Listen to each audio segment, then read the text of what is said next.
Assalamualaikum warahmatullahi wabarakatuh. Kawan-kawan semuanya, mohon maaf saya baru sempat untuk membuat video video penjelasan terkait materi, dan ini juga sekaligus perkuliahan kita yang terakhir ya, sebelum nanti pelaksanaan UTS dan UAS setelah Lebaran ya. Saya akan memberikan materi penjelasan terkait materi yang terakhir berkaitan dengan pengembangan alat evaluasi pembelajaran dan juga bagaimana sih proses penyusunan RPP ya. Itu materi terakhir kita. Setelah itu nanti saya akan memberikan komentar ya, beberapa video yang sudah di-upload di YouTube ya, yang sudah di-share linknya. Saya akan memberikan beberapa masukan dan komentar dari video-video pembelajaran yang sudah kawan-kawan buat dan upload ya. Untuk pelaksanaan UTS dan UAS itu nanti kita laksanakan setelah Lebaran. Tetapi nanti karena ini mata kuliah praktikum, maka salah satu untuk UASnya itu nanti saya minta untuk membuat video pembelajaran ya, full dari membuka sampai menutup pembelajaran, setiap individu masing-masing satu video ya. Seperti kemarin nanti tinggal di share linknya dan nanti akan saya lihat itu sebagai tugas untuk UASnya. Adapun untuk UTS-nya itu nanti kita lihat. Nanti kemungkinan akan saya minta untuk menyusun RPP ya. Jadi UTS-nya itu menyusun RPP, UAS-nya itu nanti praktik mengajar ya, tapi nanti lewat video saja, karena kalau satu persatu nanti waktunya yang tidak cukup ya. Begitu ya kawan-kawan ya. Kemudian selanjutnya saya akan langsung masuk ke materi kita tentang pengembangan alat evaluasi pembelajaran. Sebetulnya ini juga mengulang saja ya. Ini mengulang untuk materi ini karena saya tahu bahwa mata kuliah evaluasi sudah diperoleh. Jadi saya mengulang saja terkait dengan konsep evaluasi pembelajaran. Yang pertama kita akan mulai dari definisi. Ya, bisa dilihat dalam slide itu saya sudah buatkan beberapa catatan ya terkait dengan definisi evaluasi. Evaluasi sebagaimana dikemukakan oleh Edwin dan Gerald ya, evaluasi adalah suatu tindakan atau suatu proses untuk menentukan nilai dari sesuatu. Evaluasi berarti keseluruhan alat yang dapat digunakan untuk melakukan kegiatan evaluasi. Dalam hal ini adalah berkaitan dengan pendidikan berupa tes dan non-tes ya. Ini yang perlu diperhatikan ya. Untuk langkah evaluasi kalau dalam pembelajaran itu bisa berupa tes ataupun non-tes ya. Kemudian yang ketiga, pengembangan alat evaluasi adalah bagaimana cara mengembangkan alat-alat evaluasi untuk tujuan memajukan serta meningkatkan mutu pendidikan itu sendiri. Nah, kita tahu kenapa sih menggunakan istilah pengembangan begitu ya, bukan hanya evaluasi pembelajaran. Apa bedanya evaluasi pembelajaran dan pengembangan evaluasi pembelajaran? Yang pertama harus kita pahami kalau evaluasi pembelajaran itu berarti kan kita tahu ya jenis-jenis evaluasinya apa begitu. Kita misalkan untuk mengukur kognitif kita pakai tes ya, pakai tes misalkan menggunakan pilihan ganda atau uraian begitu ya, tes tertulis. Nah, kalau untuk alat evaluasi, pengembangan alat evaluasi ini tidak hanya sekedar itu ya, tetapi bahwa ada proses yang berkelanjutan dari misalkan dari satu evaluasi, dari satu ujian ke ujian yang selanjutnya. Jadi asumsinya ketika misalkan ulangan harian misalkan ya, tes formatif yang pertama itu diberikan soal, tapi kemudian kok nilainya banyak yang rendah misalkan, maka akan dilakukan evaluasi. Ya, akan dilakukan evaluasi apanya ini? Kenapa proses evaluasi atau hasil evaluasinya kok rata-rata rendah? Apakah memang soalnya yang terlalu sulit atau dari aspek apanya begitu? Maka nanti pengembangan evaluasi pembelajaran ini salah satunya juga melakukan analisis ya terhadap butir-butir soal. Apakah kemudian misalkan kalau soalnya jumlahnya itu 20 ya, berapa persentase soal yang masuk kategori sulit, berapa yang sedang dan berapa yang mudah begitu ya. Jangan sampai proporsi untuk soal yang sulit itu lebih dari 20 atau 30% begitu ya. Maka ini juga akan mempengaruhi siswa dalam mencapai KKM. Ya, jadi ini perlu untuk diperhatikan. Ini perbedaannya. Kalau kalau hanya evaluasi pembelajaran ya, itu berhenti pada misalkan mengukur untuk aspek kognitif, maka dengan menggunakan tes tulis, uraian atau bisa pilihan ganda begitu ya. Tapi kalau misalkan sudah pengembangan, berarti kita misalkan kali ini kita sudah melakukan evaluasi dengan menggunakan tes tulis berupa uraian, tapi ternyata nilainya itu kebanyakan rendah, maka harus ada analisis butir soal dan lain sebagainya sehingga kita menemukan formulanya untuk ujian yang selanjutnya atau tes-tes yang selanjutnya itu seperti apa supaya nilainya itu nilainya itu tidak semuanya atau tidak kebanyakan bisa mencapai KKM begitulah ya. Intinya di situ berarti ketika kita melakukan analisis butir soal, berarti soal itu memang valid dan reliable begitu. Maksudnya valid dan reliable, soal itu bisa digunakan untuk mengukur sejauh mana sih kemampuan peserta didik begitu. Tapi kalau misalkan kebanyakan itu tidak mencapai KKM, bisa jadi soal itu setiap butirnya itu belum bisa dikatakan atau belum bisa digunakan untuk mengukur kemampuan peserta didik begitu. Kemudian fungsi pengembangan alat evaluasi yang pertama itu mengukur kemajuan, ya. Kedua, menunjang penyusunan rencana. Ya, rencana apa? Ya, rencana tindak lanjut untuk tes selanjutnya. Kemudian yang ketiga, memperbaiki atau melakukan penyempurnaan kembali.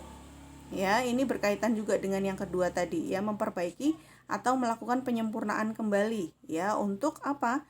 Untuk proses evaluasi selanjutnya.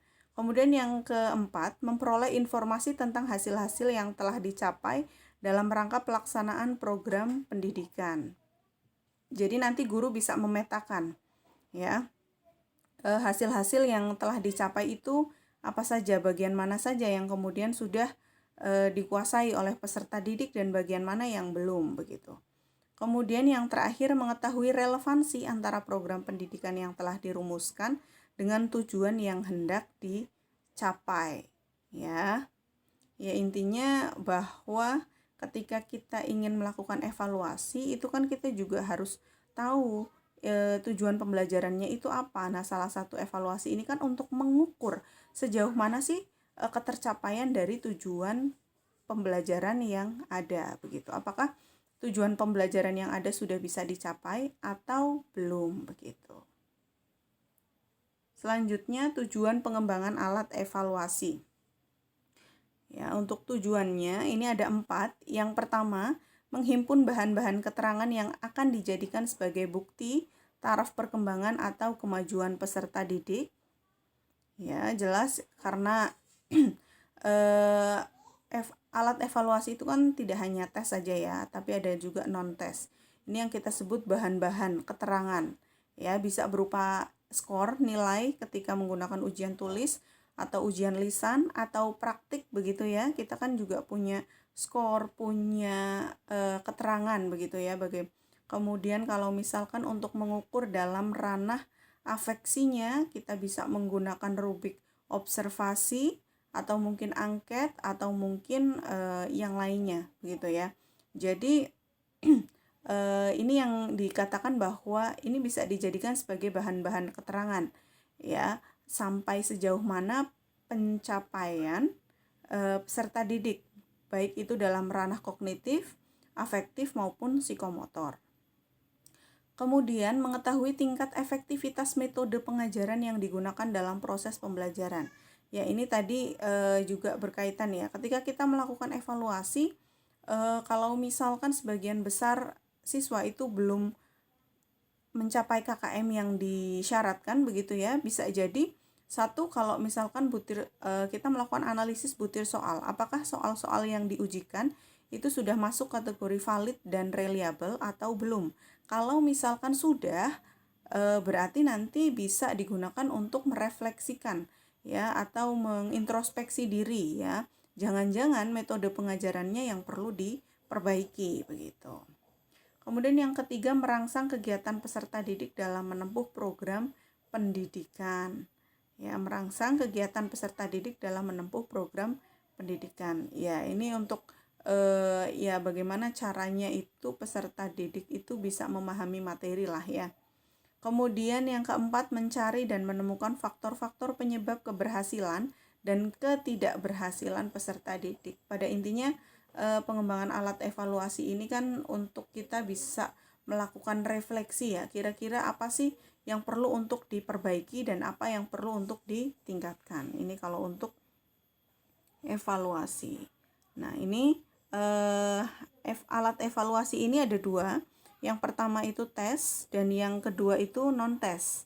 Ini kalau yang tes ya, ini bisa kita pahami bahwa langsung saja. Kalau untuk tes, kalau berdasarkan bentuk soalnya itu ada dua. Yang pertama tes uraian dan yang kedua tes objektif. Ya, uraian itu ada uraian bebas, uraian terbatas, uraian objektif, uraian non objektif. Ya, kalau tes objektif itu ada benar salah, pilihan ganda, menjodohkan dan jawaban singkat. Yang perlu untuk dipahami di sini ketika kita menentukan mau menggunakan uraian atau objektif, kita juga lihat yang pertama kita pertimbangkan jenjang pendidikannya itu di kelas berapa. Misalkan di sekolah dasar ya, di kelas bawah misalkan kelas rendah, kelas 1, 2, 3 itu kan belum memungkinkan kalau kita menggunakan tes uraian, apalagi uraian bebas ya. Paling tidak kita menggunakan tes objektif. Tes objektif ini juga untuk opsinya itu belum terlalu banyak, misalkan A, B, C, D lah ya, belum sampai E ya. Ini yang perlu untuk dipertimbangkan ya. Kita lihat jenjangnya, jenjang kelas berapa. Kemudian kita juga lihat karakteristik materinya ya, apakah lebih cocok menggunakan tes objektif atau uraian. Karena begini, kedua jenis ini juga masing-masing punya kelebihan dan kekurangan. Kita lihat misalkan uraian itu biasanya guru itu relatif lebih mudah untuk membuat soal ya, tetapi nanti sebetulnya akan akan lebih sulit lagi ketika mengoreksi. Kenapa? Karena pada dasarnya tes uraian ini itu kan setiap soalnya ada scoringnya, misal ada bobotnya. Satu soal misalkan 20 ya, maka kita harus punya indikatornya. Kapan si A itu dapat 20, kapan si A itu dapat 15, kapan si A itu dapat skor 10 atau dapat skor 5 begitu ya. Ini indikatornya itu harus jelas. Sedangkan kalau tes uraian bebas misalkan itu kan bentuknya analisis ya, dan biasanya nanti kita juga akan kesulitan juga dalam menerapkan indikator itu atau mengematchkan ya dengan jawaban-jawaban siswa, karena biasanya kan jawabannya pasti beragam kalau bebas. Kalau uraian terbatas ini agak bisa itu ya, misalkan yang sifatnya teoritis begitu ya. Kalau uraian objektif itu juga bisa juga ya, kan biasanya ada pilihannya. Kalau yang non objektif itu juga biasanya masih agak singkat. Tapi kalau yang uraian bebas misalkan di tingkat atas begitu ya, sekolah menengah atas ini juga mempunyai resiko juga kalau untuk uraian. Kalau tes objektif kebalikannya ya, ketika kita diminta untuk membuat soalnya itu akan membutuhkan waktu yang cukup lama ya, tetapi ketika ngoreksinya itu jauh lebih mudah karena kita tinggal mencocokkan dengan kunci jawaban. Itu kalau tes objektif. Jadi bedanya itu ya. Cuma kadang kalau di sekolah atas itu memang lebih memilihnya uraian, padahal sebetulnya untuk mengoreksinya itu memang indikatornya harus betul-betul jelas ketika ingin memberikan scoring. Kemudian berdasarkan fungsi tes di sekolah, itu ada tes formatif, tes sumatif, tes penempatan, tes diagnostik. Tes formatif ini seperti kalau kita melaksanakan ulangan harian begitu ya, yang mingguan ataupun ya untuk mengevaluasi pencapaian tujuan per tema atau pokok bahasan begitu ya. Kalau sumatif ini bisa mid test ataupun tes semester ya, ini kalau sumatif. Kalau tes penempatan ini biasanya kalau di SMK atau di sekolah menengah ke atas itu biasanya ada misalkan penempatan yang mau masuk ke bahasa, mau masuk ke IPA, IPS atau jurusan yang lainnya ya. Kemudian kalau tes diagnostik ini juga tergantung ya, apa? Misalkan mendiagnosis kesulitan belajar siswa. Ya, maka ada tes diagnostiknya. Misalkan dalam satu kelas ada 1 atau 2 siswa yang memang itu sangat tertinggal dengan siswa yang lainnya, maka guru bisa juga menggunakan tes diagnostik kesulitan belajar apa yang dimiliki oleh siswa tersebut. Ini juga ada tesnya. Ya, ada tesnya. Selanjutnya ini berdasarkan pelaksanaannya, teknik tes. Ya, ada tes tertulis, tes lisan, tes praktik atau perbuatan. Ini sudah jelas ya. Nah, kalau teknik non-tes ini ada observasi, wawancara, angket, analisis dokumen, sosiometri. Jadi kita bisa menggunakan ini tergantung tujuannya itu untuk apa. Kalau misalkan untuk mengukur afeksi, itu biasanya yang paling valid dan reliable itu menggunakan observasi, pengamatan ya. Nanti ada jenisnya contoh rubrik observasi itu seperti apa. Ya, kemudian kalau untuk wawancara ini biasanya kalau digunakan untuk hal-hal tertentu ya, misalkan untuk seperti tadi ada tes diagnostik tapi di awal begitu. Kemudian untuk angket ini juga untuk melihat misalkan ketika atau ingin melihat kualitas pengajaran seorang guru itu seperti apa. Analisis dokumen ini juga bisa digunakan untuk melihat si A, si B itu misalkan mengalami kesulitan dalam belajar ya, itu kira-kira kenapa, atau mungkin karena ada riwayat hidup peserta didik atau background keluarganya atau yang lainnya. Kemudian yang terakhir sosiometri ya, ini digunakan untuk menelaah struktur hubungan sosial di antara siswa di dalam kelas. Jadi ini dilihat bagaimana sih siswa A atau B dalam menjalin hubungan dengan teman-temannya di kelas. Apakah dia orang yang supel, bisa berteman dengan siapa saja, atau dia lebih pendiam, atau dia lebih bagaimana begitu ya. Tergantung nanti tujuan penilaiannya itu untuk apa. Kalau untuk afeksi ya bisa menggunakan observasi tadi. Kemudian petunjuk pengembangan alat evaluasi. Ya, ini bisa menentukan tujuan penilaian, mengidentifikasi hasil belajar yang kemarin ya. Misalkan yang sudah dilaksanakan, kemudian menyusun kisi-kisi untuk evaluasi yang akan dilakukan, mengembangkan draft instrumen, uji coba dan analisis soal, revisi dan merakit soal. Jadi secara umum itu seperti itu. Ya, menentukan tujuan penilaiannya itu untuk apa dulu. Mau mengukur dalam ranah apa? Kognitif, afektif, atau psikomotor. Kemudian mengidentifikasi hasil belajar. Hasil belajar ini bisa kita gunakan hasil belajar yang lalu. Bagaimana sih hasilnya, dia apakah rendah ataukah seperti apa begitu. Nah, ketemu why-nya kenapa. Atau ini bisa menggunakan gambaran secara umum. Oh, yang kemarin itu secara umum nilainya bagus-bagus begitu ya. Maka dengan taraf kesulitan soal ini sekian persen begitu. Maka untuk kisi-kisi kali ini juga mungkin akan ditingkatkan sedikit atau mungkin disamakan.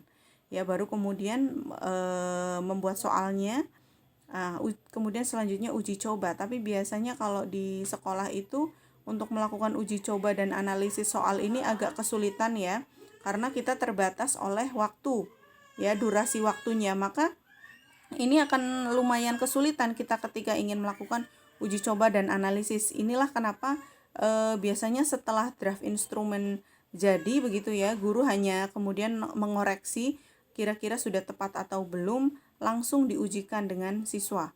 Ya, ini yang kemudian biasanya baru ketemu setelah nanti siswa itu mengerjakan. Baru ketemu apakah prosentase tingkat kesulitan soal-soalnya itu terlalu sulit atau terlalu mudah begitu.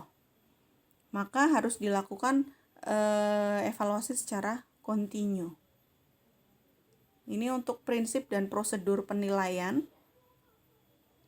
Ya, nanti bisa saya share dan bisa dilihat sendiri. Kriteria tes ini bersifat valid ya, reliable ya.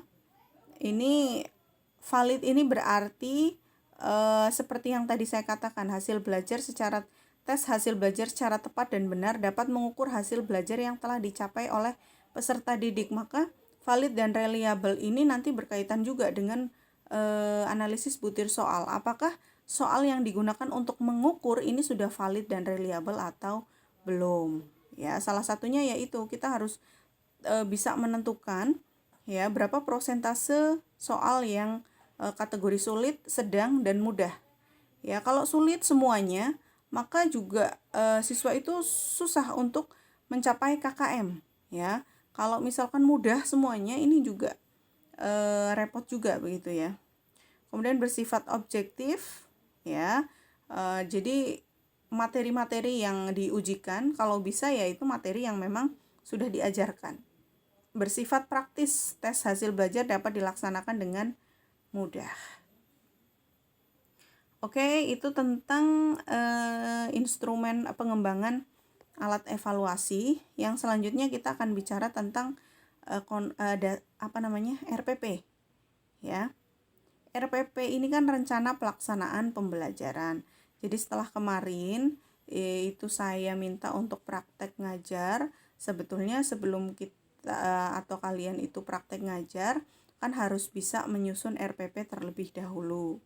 Ya, maka kita akan belajar bagaimana sih konsep dasar membuat atau menyusun RPP. Ya, kalau dalam Permendikbud nomor 22, RPP itu adalah rencana kegiatan pembelajaran tatap muka untuk satu pertemuan atau lebih. RPP dikembangkan dari silabus untuk mengarahkan kegiatan pembelajaran peserta didik dalam upaya mencapai kompetensi dasar. Jadi yang namanya RPP ini memang disusun setiap pertemuan atau setiap tema pembelajaran. Ya, tujuannya untuk apa? Supaya pembelajaran itu bisa terarah, bisa terencana begitu ya. Sehingga guru ketika di kelas itu tidak bingung mau ngapain. Ya, karena kalau misalkan tidak ada RPP, maka nanti pembelajaran itu juga kurang terarah dan tujuan pembelajaran ini akan sulit untuk dicapai. Maka inilah salah satu fungsi RPP. Kemudian prinsip-prinsip RPP. Ya, ini kalau dalam Permendikbud nomor 22, prinsip penyusunan RPP diantaranya yang harus diperhatikan yaitu perbedaan individual peserta didik.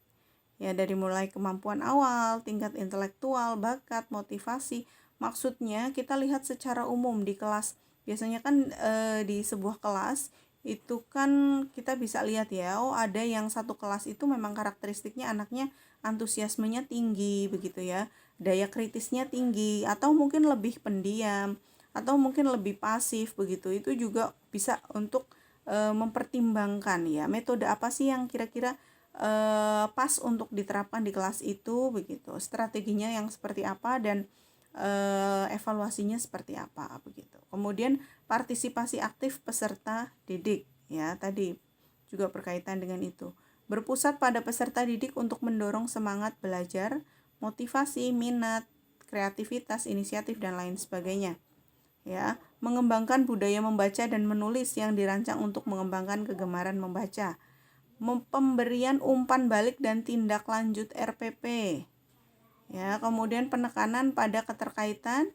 Oke, ini nanti bisa dibaca ya, nanti saya share PowerPoint-nya.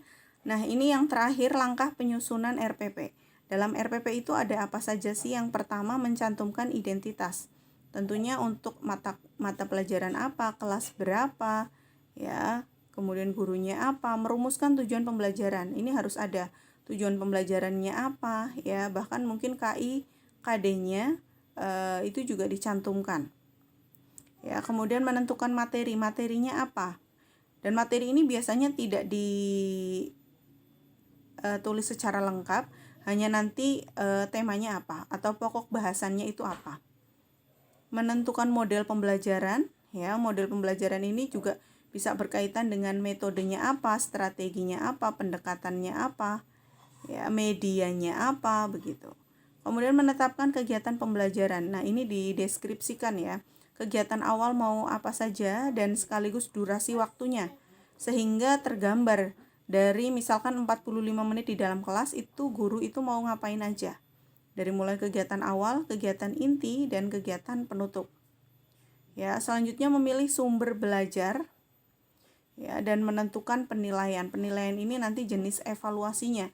Jenis evaluasinya itu apa? Evaluasi ini nanti dirinci juga ya, di ranah kognitif menggunakan teknik apa, misalkan teknik tes tertulis, uraian atau pilihan ganda. Itu juga bisa juga dilampirkan instrumen soalnya, tapi kalau tidak pun nggak apa-apa. Kalau yang uraian bisa dilampirkan ya. Nah, nanti ada di ranah afektif. Afektifnya menggunakan apa? Misalkan rubrik observasi, itu seperti apa instrumennya.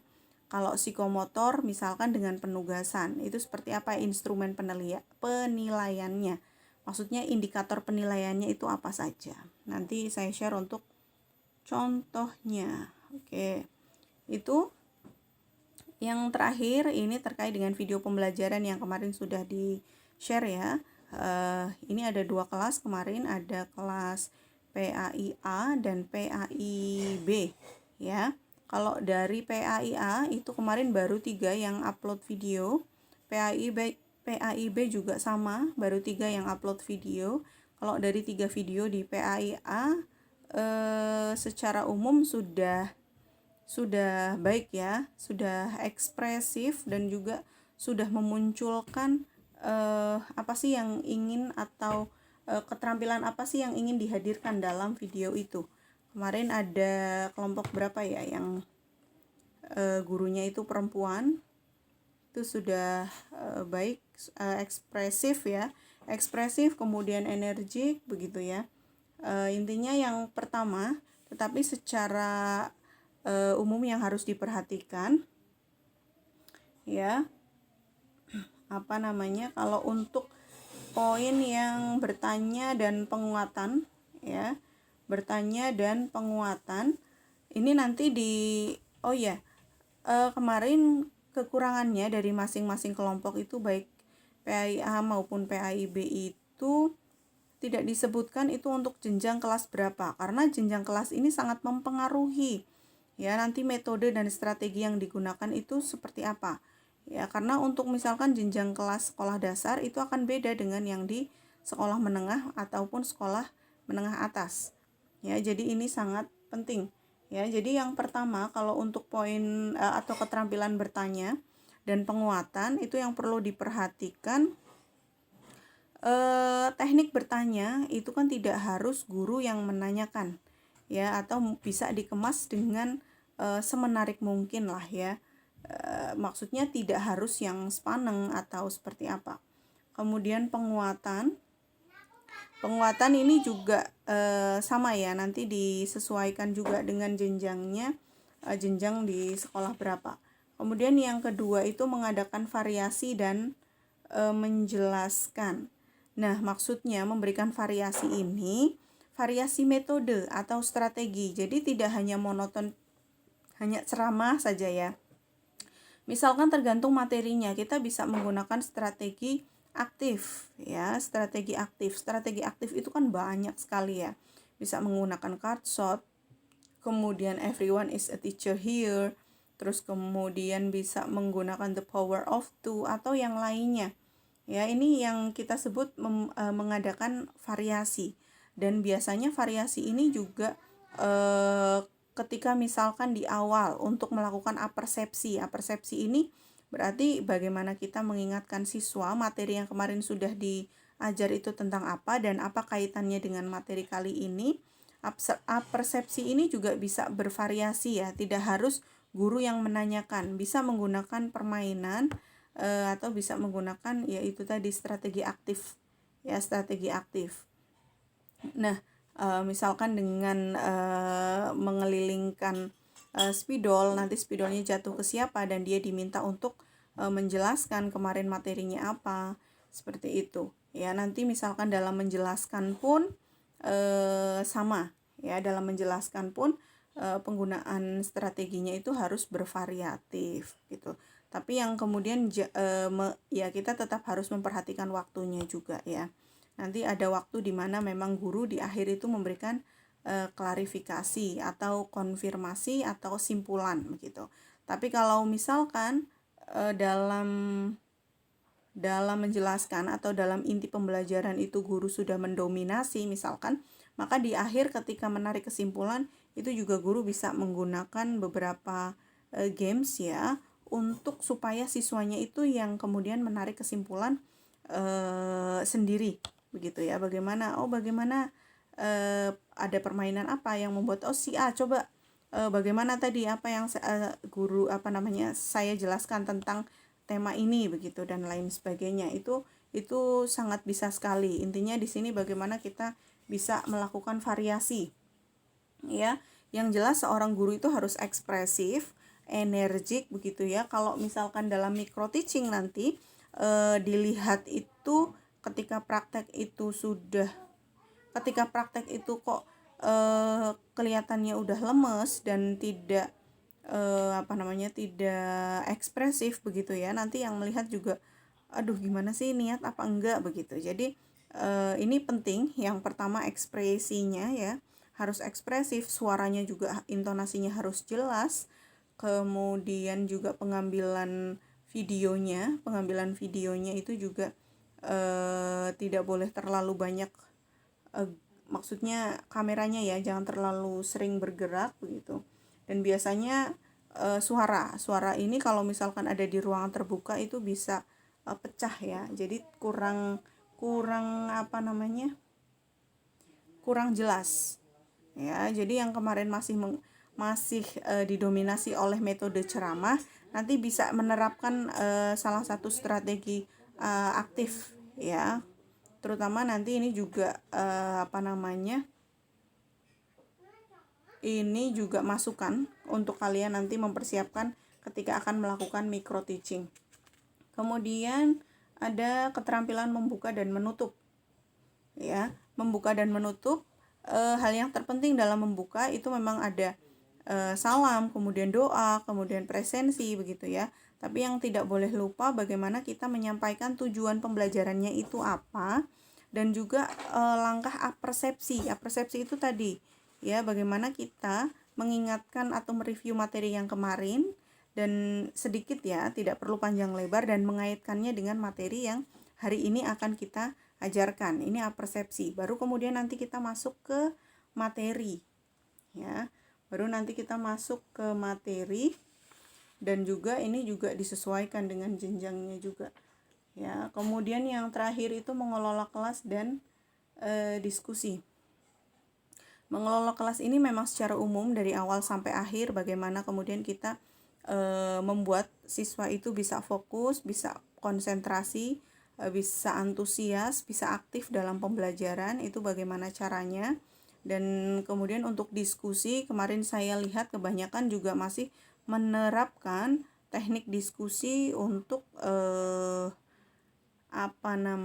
siswa-siswa di sekolah atas. Ya, karena beda ketika kita meminta anak sekolah dasar itu untuk melakukan diskusi, itu beda ketika berbeda dengan misalkan siswa yang di sekolah atas ya. Kenapa beda? Karena asumsinya kalau untuk jenjang sekolah dasar itu 75% itu masih pendampingan dari guru. Mereka hanya 25% saja yang melakukan pekerjaan secara mandiri.